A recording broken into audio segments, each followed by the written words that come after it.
U srcu bujne, zelene džungle, ispod sjajnih zraka sunca i uz pozadinu plavog neba, živeo je veseli slončić po imenu Bimbo. Bio je mali slončić, pun energije i raljenja, uvek spreman za avanture. Jednog dana, kada je Bimbo igrao blizu vodopada sa svojom majkom i stadom slonova, odjednom je video prelepog leptira koga je počeo goniti. Ali, nakon nekog vremena, našao se sredi šume, bez slonova u okolini. Mamo, vikao je Bimbo, ali je njegov glas izgubljen među drvećem i samo eho mu odgovorilo.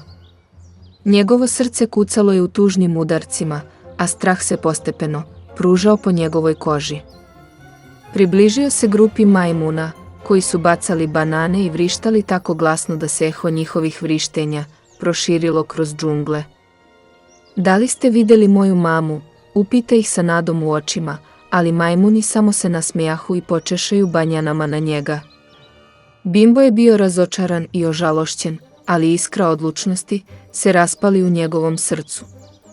Naći ću mamu, makar morao proći kroz šta god, pomisli on. I tako je počelo Bimbovo putovanje. Oko njega su bili zvukovi džungle, pevanje ptica, buča insekata, šuškavanje listova pod nogama. Svi ti zvukovi stvarali su melodiju prirode koja ga je uspokojavala. Bimbo je nastavio svoje putovanje kroz bujnu džunglu kada mu se na putu pojavio mudri stari papagaj po imenu Kriko. Papagaj je bio okićen u svetlim bojama, a njegove oči su sjajile lukavstvom i mudrošću.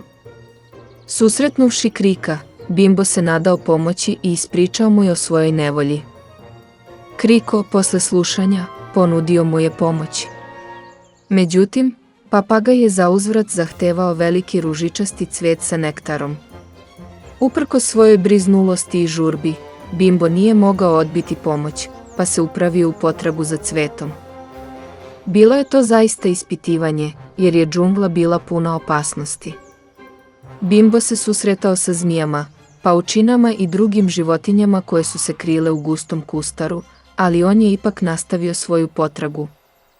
Kasnije je našao cvet koji mu se učinio najlepšim od svih koje je ikad video. Bio je veliki i ružičast, a njegov aroma je bio tako sladak da je Bimbo osetio glad koja se budila u njegovom stomaku. On je obereo cvet i vratio se Kriku, koji ga je netrpeljivo čekao. Kada je Bimbo pružio cvet papagaju, Kriko je s radošću pio nektar, a zatim odjednom odleteo, ostavljajući Bimba u potpunom zapletu. Zašto si me prevario, pomisli Bimbo. Bimbo je bio razočaran i zgrozen. Mislio je da će mu papagaj pomoći da nađe svoju mamu, ali on je samo pio nektar i odleteo, bez objašnjenja kuda da krene. U ovom trenutku sunce je počelo da zaliva na istoku i sumrak je obavio džunglu. Bimbo je osjećao kako mu svaki korak postaje teži i teži. Osjećao je kako mu se malene oči počinju zatvarati od umotnosti. Oko njega je postajalo sve tamnije i tamnije, a Bimbo je osjećao strah. Osjećao je kako mu malo srce udara kao bubanj. Čuo je zvuke noćnih životinja i osjećao kako mu krzno stoji na kraju od straha. Ali znao je da mora nastaviti da ide napred. Kada je kraljevina svetlosti, video je veselog usamljenog majmuna po imenu Miki, koji je sedio kod ognjišta. Miki je bio mali, ali energični majmun sa očima koje sjaje od radosti. Bio je ukrašen cvetovima i svetlim perjem koje se sjajilo u vatri. Zdravo, mali slonče. Ja sam Miki. Veselo vikaše. Treba li ti pomoć? Bimbo se osmehnu, ceneći toplinu i druželjubivost majmuna. Miki mu ponudi neobičan zadatak.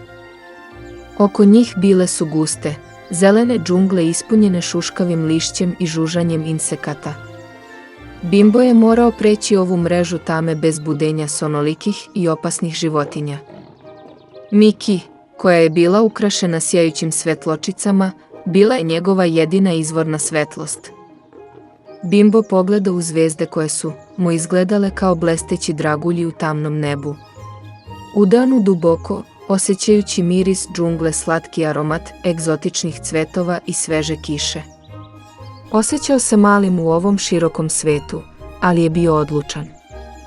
Povremeno je čujao daljinske zvukove noćnih životinja, krik ptica, žužanje bubamara i čak neodređeni, rogobatni zvuk koji bi mogao biti tigar ili leopard.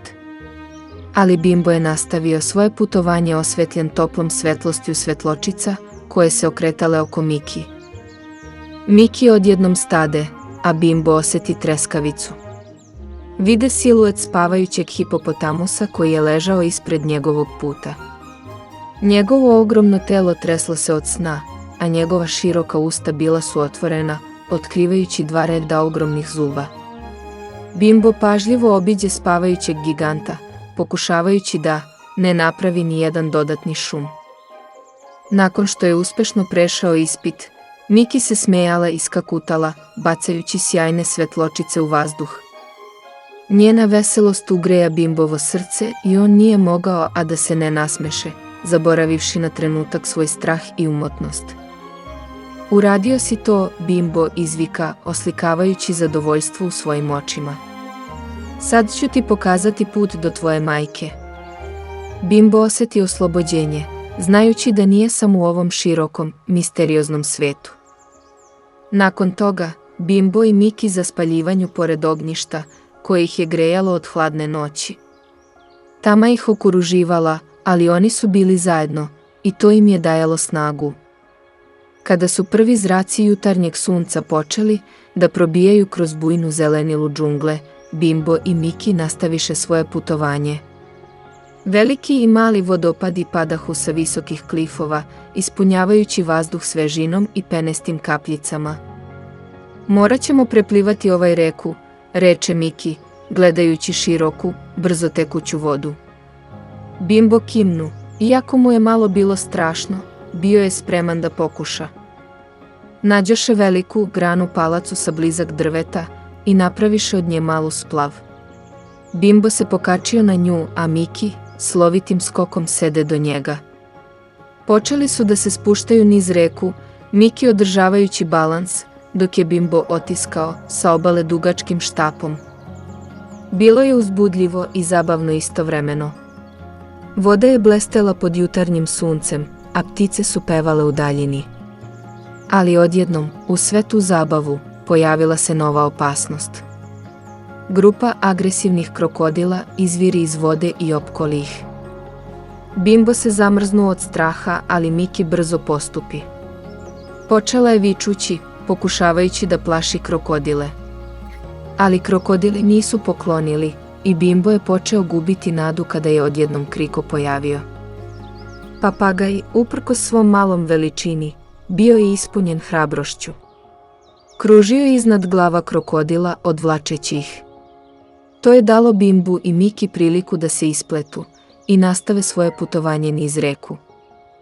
Kada se vazduh počeo puniti, mirisom svežeg zelenila i poznatih mirisa, Bimbo je osjećao da se približavaju domu. Miki se popela na vrh drveta i videla stado slonova u udaljenosti. Brzo se spustila i saopštila Bimbu dobru vest. Mali slonče bilo je toliko uzbuđeno da jedva čeka da sretne svoju majku. Kada su pristupili stadu, slonovska krava, videći Bimba, nije mogla suzdržati suze. Nežno ga je pregrlila trompom i svaki put kada bi pogledala u njega, pojavljivala se zahvalnost u njenim očima. Svi slonovi radosno trompetali, a čak su i majmuni s drveta bacali listvu u vazduh u čast povratka Bimba. Te večeri, dok je Bimbo zaspao pored svoje slonovske majke, zakletio se da više neće skitati daleko od svoje majke i da će uvek biti pored nje,